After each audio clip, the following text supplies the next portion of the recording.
పిల్ల నీ చెయ్యి పట్టాలని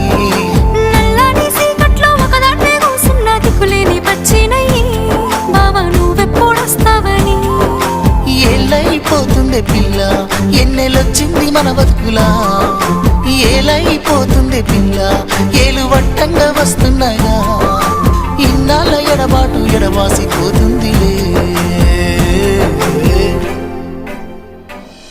ఈ సీనయ్య గుంటున్నదే సినదారా నీ కోసము ఈ దూరాన్ని చెరుపుతూ తీరాల కగిలింది అందాల ఈ మానవు